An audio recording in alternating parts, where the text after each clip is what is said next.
जय हिंद। स्वागत है आप सबका मेरे चैनल रेडिएशन क्लासेस में। आज के इस वीडियो के अंदर हम लोग बात करने वाले हैं कक्षा 10 गणित के पहले एक्सरसाइज यानी वास्तविक संख्या का पहला एक्सरसाइज 1.1 करने वाले हैं। तो बच्चों ये बहुत ज़्यादा ही मज़ेदार होने वाला ये वीडियो, क्योंकि हम लोग जितना भी थ्योरी था, जितने भी फॉर्मूले थे, जितने भी संख्या थे, सभी के बारे में पढ़ चुके हैं। अब बारी है हम लोगों की क्वेश्चन करने की। अगर आपने नहीं देखा अभी तक कि कौन कौन सी संख्या इसमें मतलब यूज़ किया जाता है, इसमें उपयोग होता है, और उस संख्या के अनुसार, उस फार्मूले के अनुसार यह प्रश्न होने वाले हैं। तो अगर आपने वो वीडियो नहीं देखा तो मैं लिंक दे दिया हूँ, जल्दी से पहले जाइए, पहले वो वाला वीडियो देखिए, पार्ट 1 और पार्ट 2। तो पहला पार्ट 1 देखिएगा और पहला पार्ट, फिर उसके बाद पार्ट 2 देखिएगा, तब जाके यह वीडियो देखिएगा जो मैं आपको वो 1.1 कराने वाले हैं, कि बहुत ही इंटरेस्टिंग मज़ेदार वीडियो होने वाला। अगर आपने दोनों पार्ट देख रखा है तो ये वीडियो आप लगातार देखते रहिए, क्योंकि बहुत ज़्यादा मज़ेदार वीडियो है बच्चों। ये भी ऐसा क्वेश्चन नहीं है इस एक्सरसाइज 1.1 में जो कि आपको समझ में नहीं आएगा। आज के वीडियो अगर आपने देख लिया तो आपको दोबारा देखने की ज़रूरत नहीं पड़ेगी। बशर्ते एक चीज़ और आपको मैं कहूँगा बच्चों, जितने भी हम क्वेश्चन कराएंगे आपको, और क्वेश्चन आप कॉपी में नोट करते जाइएगा। तो चलिए सबसे पहला क्वेश्चन हम लोग देखते हैं। तो चैप्टर 1 प्रश्न वाली 1.1 हमारा क्या है, वास्तविक संख्या है। तो प्रश्न 1 आ चुका है हमारे पास। तो प्रश्न 1 हमारे सामने लिखा हुआ है, यूक्लिड विभाजन एल्गोरिथम के प्रयोग से HCF ज्ञात करें। यूक्लिड विभाजन एल्गोरिथम मैंने ये भी बता रखा है आप लोग को, इसके बेसिस पे मैंने कुछ क्वेश्चन भी कराए हैं आप लोगों को। बहुत ही, अगर आपने वीडियो देखा है तो भी मज़ेदार होने वाला, अगर नहीं देखा तो कोई बात नहीं है बच्चों, अभी मैं आपको बताऊंगा। और देखिए कैसे क्वेश्चन नहीं होता, चुटकियों में कर लीजिएगा। और एक चीज़ मैं आपको बताऊं, ये ऐसा क्वेश्चन है जो आपको एग्जाम में 100% आता है। एक क्वेश्चन कम से कम देखते हैं आप कि 2 नंबर का एग्जाम में पूछता है, हर साल पूछता है। तो ये क्वेश्चन बहुत ज़्यादा इंपॉर्टेंट होने वाला है बच्चों, ठीक है। तो पहला सवाल है, यूक्लिड विभाजन एल्गोरिथम के प्रयोग से, इनका यूज़ करना है, इसका प्रयोग करना और मुझे HCF ज्ञात करना है। तो सबसे पहले हम इसकी आंसर यानी उत्तर भी आप लिख सकते हो, कोई दिक्कत नहीं हो सकता है। तो अब पहला नंबर सवाल क्या है, 135 और 225 का HCF ज्ञात करें। किन का प्रयोग करना है, यूक्लिड विभाजन एल्गोरिथम का। तो अब देखिए इन दोनों संख्याओं में सबसे बड़ा संख्या कौन सा है, इन दो संख्याओं में सबसे बड़ा संख्या कौन, 225 है। और 225 ग्रेटर देन यानी बड़ा है किससे, 135 से। पहले तो आपको इस तरीके से लिखना है, उसके बाद आपको क्या लिखना है कि किनका प्रयोग करना है वो आपको लिखना है। तो आप यहां पे लिखिएगा यूक्लिड विभाजन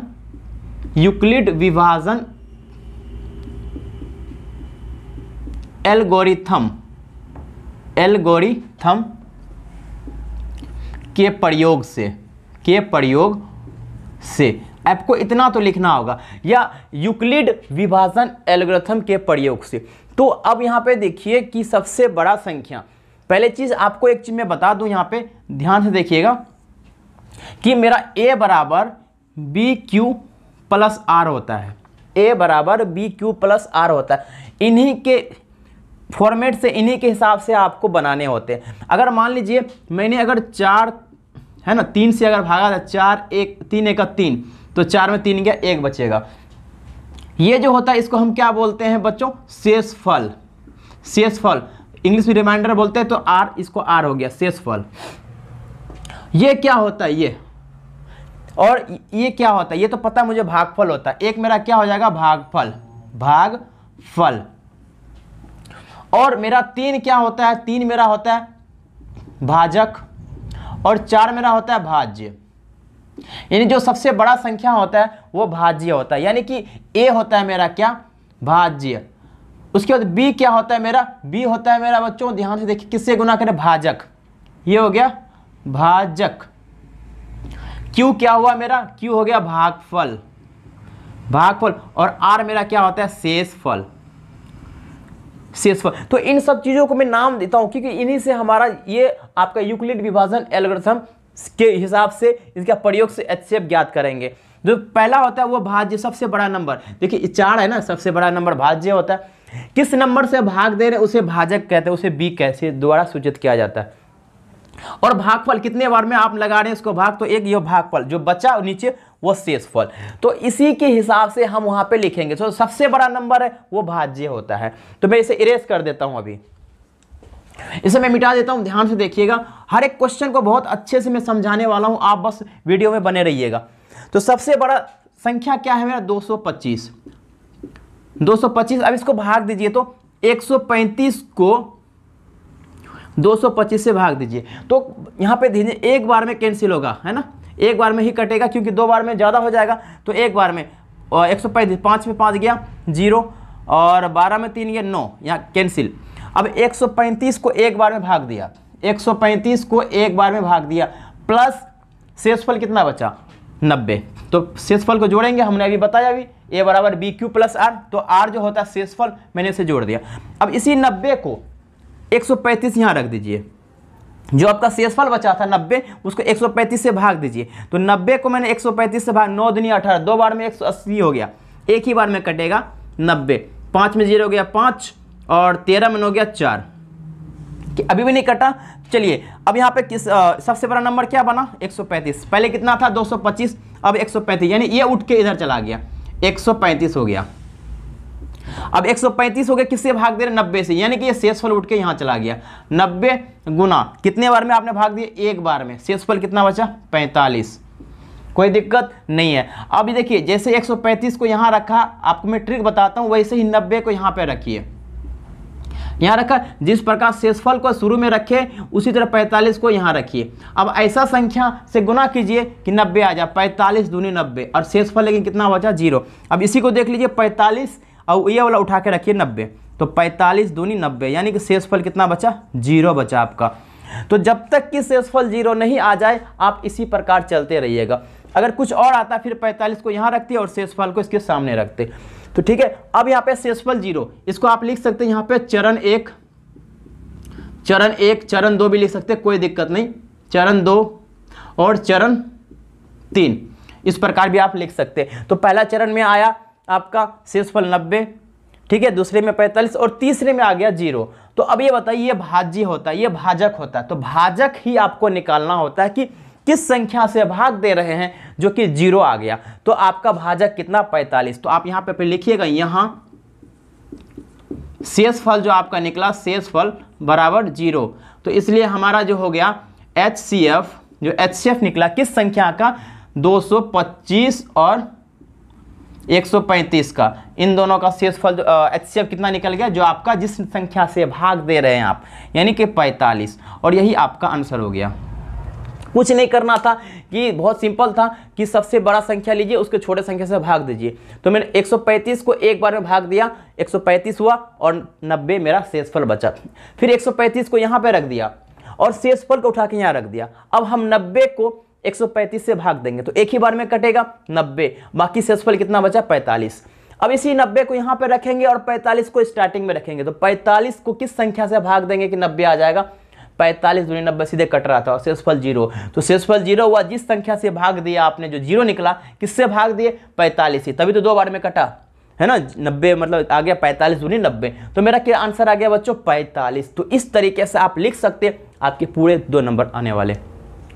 तो जल्दी से इसे नोट कर लीजिए, फिर हम अगले क्वेश्चन की तरफ बढ़ते हैं। अब दूसरा देखिए, दूसरा नंबर आ गया आपके पास। पहला नंबर मैंने देखा था कि किस तरह से 225 और 135 का हम HCF निकाल लेते, किसका प्रयोग करके? यूक्लिड विभाजन एल्गोरिथम का प्रयोग करके। अब इसी का प्रयोग करेंगे, सेम वैसे क्वेश्चन बनेगा। ध्यान से देखिएगा, हम उत्तर लिखते हैं या आंसर लिखिए, कुछ भी लिखिए। तो क्या होगा? जो सबसे बड़ा संख्या उसको लिखिए यहाँ पे, 38,220 बड़ा है, इस तरह से करेंगे 196, ठीक है। अब यहाँ पे लिखिए यूक्लिड विभाजन, यूक्लिड विभाजन एल्गोरिथम, एल्गोरिथम के प्रयोग से, तो इसके प्रयोग से हम करेंगे। सबसे बड़ा नंबर रखिए 38,220 और बराबर 196। अब 196 से भाग दीजिए 38,220 को, तो 38,220 को हमने भाग देना, तो 19 दूनी 38, 380 एक बार में ही होगा। 196, 12 में 6 गया 6, यहाँ कितना बचा? 7, तो और 7 इससे 17 लेंगे, 17 में 9 हो गया 8, यहाँ 2 में 1 गया 1, 186 हो गया। अब एक संख्या उतार दीजिए, अब इसको किस संख्या से भाग, 19 19 19 9 बार में, 9 छः के 54 की 4, हाथ में रहा 5, 9 9 में 81 5 86 के 6, हाथ में रहा 8, 9 1 9 8 17, ठीक है। तो 12 में 4 गया 8, यहाँ 5 5, 15 में 6 गया 9 6 15, बाकी कैंसिल हो गया। अब मेरा देखिए अब क्या आएगा मेरा, अब इस प्रकार से हम कह सकते हैं, अब यहाँ पे एक जीरो आ गया, एक जीरो आ गया, तो अब इसको किस संख्या से भाग देंगे। अगर मैं यहाँ पे 5 रखता हूँ तो 5 6 का 30 की 0, हाथ में रहा 3, 5 9 5 45 3 48 की 8, हाथ में रहा 4, 5 1 5 4 9, अरे ये तो कैंसिल हो गया, मतलब शेषफल 0 आ गया। यानी कि 196 को 195 बार में अगर हमने भाग लगाया तो पूरा कट गया और लास्ट में कितना बचा, 0। यानी कि पहले ही चरण में इसका आंसर आ गया बच्चों। तो बहुत ही आसान था इस तरह से। अब जब शेषफल 0 आ गया तो ये मेरा क्या भाजक होता और यही वाला तो मेरा आंसर होता है ना, बराबर जो पहले वही आंसर होता था। हम कहेंगे यहाँ शेषफल कितना निकला हमारा, शेषफल बराबर 0 था, तो इसलिए HCF जो हम निकलेगा मेरा किसका, 38,220 और 196 का। तो कितना निकला आंसर, 196 का आंसर कितना निकल गया, 196 ही, और यही मेरा आंसर निकला, क्योंकि 195 बार में मेरा था, इतना बार में मेरा भागफल था और इसके बारे में कट गया, तो इसलिए मेरा 196 आंसर निकल गया। तो ये बहुत ही आसान सवाल था। अब अगले सवाल की तरफ बढ़ते हैं। इसमें एक और सवाल दिया हुआ है, उसके बारे में जानते हैं, जल्दी से नोट कर लीजिए आप इसे, मैं इसे इरेज कर देता हूँ। अब तीसरे क्वेश्चन की तरफ बढ़ते हैं। तीसरा क्वेश्चन आपके एक्सरसाइज पहला का तीसरा क्वेश्चन है, 867 और 255 के निकालना है। तो ये भी बहुत आसान है, अब जल्दी से इसके निकालते हैं, ठीक है। अब बिल्कुल समय नहीं देते क्योंकि अब समझ में आ गया किस तरह से क्वेश्चन करना है। तो 867 बड़ा है किन से, 255 से। अब हमें लिखना यहाँ पे यूक्लिड विभाजन एल्गोरिथम के प्रयोग से, यहाँ पे लिखना है बच्चों क्या, यूक्लिड विभाजन एल्गोरिथम के प्रयोग से, ठीक है। तो 867 है बराबर क्या होगा, 255, क्योंकि सबसे बड़ा इधर लिखते हैं, 255 से हम भाग देंगे तो किसको, 867 को, 25 दूनी 50 दो बार में, तो 2 पंचे 10, कैरी 1 और 2 5 10 और 1 11, 1 2 दूनी 4 1 5, यानी 510 आ गया, ठीक है। 3 बार में 25 75, क्या 3 बार में हो सकता है, बिल्कुल हो सकता है यार, 3 बार में। 3 5 15 के 5, हाथ मारे 1 3 नीचे 15 1 16 6, हाथ मारे 1 3 दूनी 6 1 7, बिल्कुल हो गया। 7 में 5 गया 2, 6 में 6 गया 0, 8 में 7 गया 1, 101। अब ये नहीं हुआ, यानी 255 को हम 3 बार में गुना किए, जब 3 बार में गुना किए तो कितना शेषफल बचा, 102। अब यही 102 को किससे गुना करेंगे, 255 से, यानी कि ये वाला उठ के यहाँ आ जाएगा 255। अब इसको किससे भाग देंगे, जो शेषफल बचा यानी 102 से। अब 102 को गुना करते हैं, एक बार में होगा 102, 5 में 2 गया 3, उसके बाद यहाँ 2 बचेगा, ठीक है। और यहाँ पे कितना बचेगा, 5 में 2 गया 3, 2 का 2 और 1 123, 2 बार में कैंसिल हो जाएगा यार, ये 2 बार में, 2 दूनी 4 2 0 2 1 का 2, बिल्कुल हो गया। 5 में 4 गया 1 और यहाँ पे क्या बचा 2, यानी कि यहाँ पे कितना बच गया, 2 से 2 दूनी 4 0 2 1 का 2, कहीं ना कहीं हम लोग मिसिंग कर रहे हैं। और 7 में 5 गया 2 और 6 में 6 गया 0, 8 में 7 गया 1 101 और 255 होगा, हम क्षमा चाहते हैं 255 हो जाएगा यहाँ पे।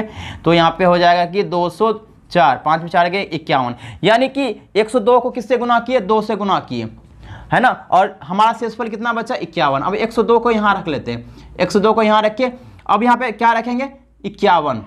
अब 51 को हम भाग देंगे 102 से, कितने बार में कैंसिल होगा, 2 बार में कैंसिल हो जाएगा, कितना 102 कैंसिल 0 0 0, यानी कि 51 को 2 से हम गुना किए तो कितना हो गया 102 और शेषफल कितना बचा 0।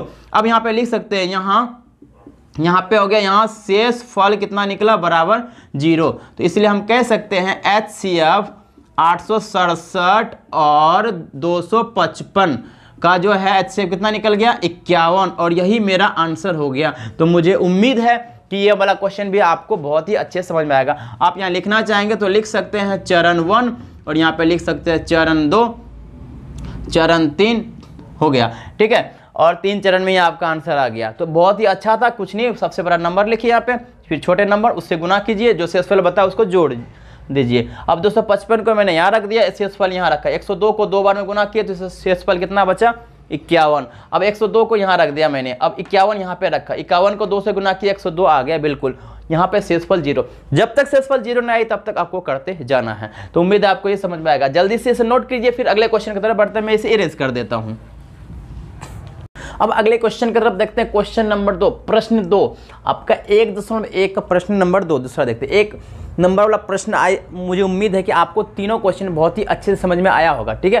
तो यूक्लिड विभाजन एल्गोरिथम की मदद से, उसकी प्रयोग से। तो दूसरा नंबर सवाल क्या कह रहा है बच्चों, कि दर्शाइए कि कोई भी धनात्मक विषम पूर्णांक, क्या कह रहा है कि दर्शाइए कि कोई भी धनात्मक विषम पूर्णांक 6q+1 या 6q+3 या 6q+5 के रूप का होता है, जहां q कोई पूर्णांक संख्या है।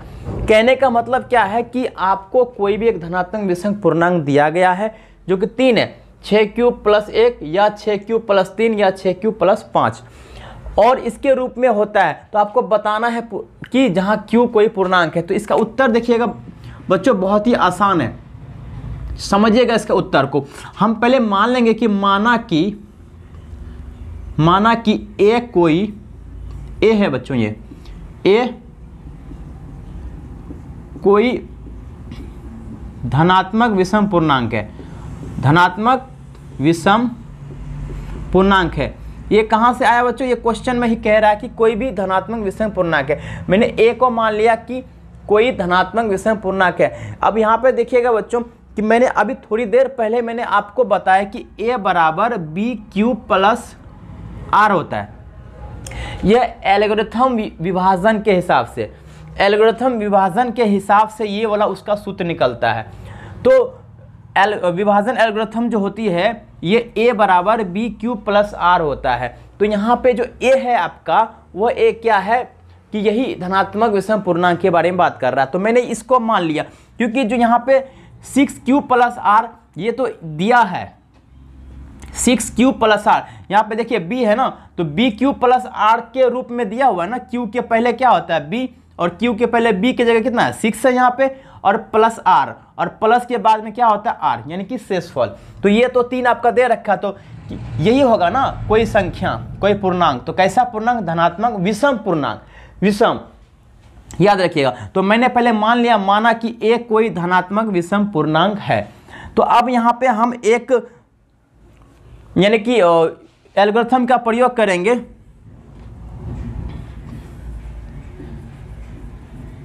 यूक्लिड विभाजन के प्रयोग से या प्रमेय से, तो यहाँ पे यूक्लिड विभाजन प्रमेय का मतलब यही होता है कि a बराबर bq+r। तो a बराबर यहाँ पे क्या दे रखा है, इसके हिसाब से क्या दे रखा है यहाँ पे बच्चों 6q+1 है ना। इसी की तरह देखो bq+r, q के पहले b, q के पहले कोई b कोई संख्या होता है, प्लस r शेषफल यहाँ, और दूसरा भी दे रखा है 6q+3, और एक और दे रखा है 6q+5। तो आप जरा बताएंगे बच्चों कि b बराबर क्या होगा, q के पहले b होता है, q के पहले क्या है 6, देखिए q के पहले 6 है ना b की जगह, ठीक है। अब यहाँ पे r देखिए, r प्लस r होता है, तो +1 है, +3 है, +5 है। तो सबसे ज्यादा आपका r यानी कि शेषफल कितना दे रखा, 5 है हाईएस्ट। तो यहाँ लिखेंगे जहां r बराबर, क्योंकि कोई भी शेषफल आपका 0 से शुरुआत होता है, 0 निकलता है शेषफल, 0 है, 1 2 3 4 और 5, तो आखिरी तक कहाँ जाएगा, 5 तक जाएगा। मुझे उम्मीद है अभी तक यहाँ आप लोगों को समझ में आ रहा होगा। अब हम देखेंगे कि आखिर इस r का संभव मान कितना हो सकता है, ये चीज हम लोग को देखना है। अगर यहाँ पे ये आपको समझ में आ रहा है, ठीक है, तो यानी r तो हो गया यहाँ पे, ठीक है। तो अब यहाँ पे जो a कोई धनात्मक विषम पूर्णांक है, ये क्या कौन कौन से निकल सकता है, तो हम लिखिए a का संभावित मान, a का संभावित मान कितना होगा, ध्यान से देखिएगा। तो a का संभावित मान की हम बात करेंगे, तो a बराबर 6q+0, पहले 0 रखेंगे, फिर से क्या होगा 6q प्लस r की जगह 1, 6q प्लस r की जगह 2, 6q प्लस आर की जगह 3, 6q आर की जगह 4, 6q और आर की जगह 5। तो इतने सारे आपके ए होंगे। ए कोई क्या कि धनात्मक विषम पूर्णांक।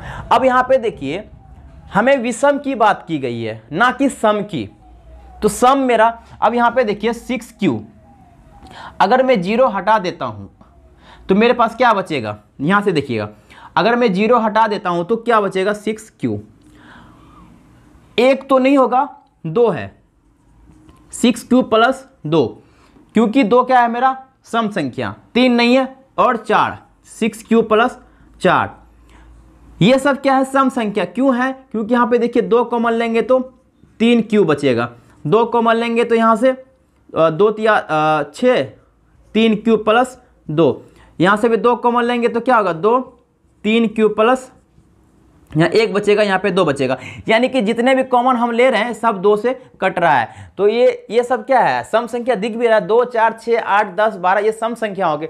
बाकी जो आपके 1, 3, 5, 7 ये सब विषम संख्या। तो हम कहेंगे अतः ए का कोई धनात्मक विषम पूर्णांक 6q प्लस 1, 6q प्लस 3 और 6q प्लस 5 के रूप में होगा। क्योंकि हमें विषम संख्या की बात की गई है, अगर सम संख्या की बात कहता तो 6q ले लेते, 6q प्लस 2 ले लेते और 6q प्लस 4 ले लेते, क्योंकि यह सम संख्या की बात नहीं की गई है, यहाँ पे बच्चों विषम संख्या की बात कही गई है। अब एक बार मैं आपको रिवीजन करवा देता हूँ और आपके दिमाग में छप जाएगा, बहुत ही आसान है बच्चों। पहले की जो क्वेश्चन कह रहा है उसको लिख लीजिए, माना कि एक कोई धनात्मक विषम पूर्णांक है, हमेशा याद रखिएगा इस फॉर्मूले के हिसाब से चलता है हर चीज, ये यूक्लिड विभाजन है, ये प्रमेय एक थ्योरम है। तो माना कि ए कोई धनात्मक विषम पूर्णांक है, अब यूक्लिड विभाजन का ये फॉर्मूला होता है ए बराबर इस फॉर्मेट में दिया है बी क्यू प्लस आर के रूप में दिया हुआ है ना, तो 6q plus 1, 6q plus 3 and 6q plus 5। तो बी के पहले क्या होता है, बी के पहले क्या होता है सॉरी क्यू के पहले बी होता है, तो क्यू के पहले क्या 6 था। अब यहाँ पे प्लस आर, आर की जगह कितना है 1, आर की जगह कितना 3, आर की जगह कितना 5, सबसे ज्यादा आर यानी शेषफल कितना दे रखा है 5 दे रखा है ना बच्चों, तो 5, तो मैंने आर बराबर मान लिया क्योंकि 0 से शुरुआत होता है कोई भी शेषफल, 0, 1, 2, 3, 4, 5। अब हम बोलेंगे ए का संभावित मान कितना होगा, वही जो ए स्टार्टिंग वाला भाज्य, मैं मतलब 6q प्लस आर होता है ना, ए बराबर बी क्यू प्लस आर, तो बी की जगह कितना 6q प्लस आर की जगह क्या रखेंगे पहले 0, फिर आर की जगह 1, फिर आर की जगह 2, फिर आर की जगह 3, फिर आर की जगह 4 और लास्ट में आर की जगह 5। तो मुझे किसके लिए बोला गया, सिर्फ बोला विषम संख्या, तो विषम संख्या सम संख्या हटा देंगे 6q, 0 का कोई मान रखने का, तो 6q क्या आ गया यहाँ पे हमारा 2 से कट रहा है, यानी कि 6 क्या है मेरा आपका सम संख्या, 6q प्लस 2 लास्ट में 2 आया आपका शेषफल, ये भी सम संख्या, लास्ट में 4 आया ये भी सम संख्या। बाकी जो बचा क्या 6q प्लस 1, 6q प्लस 3 और 6q प्लस 5 इसके रूप में होगा।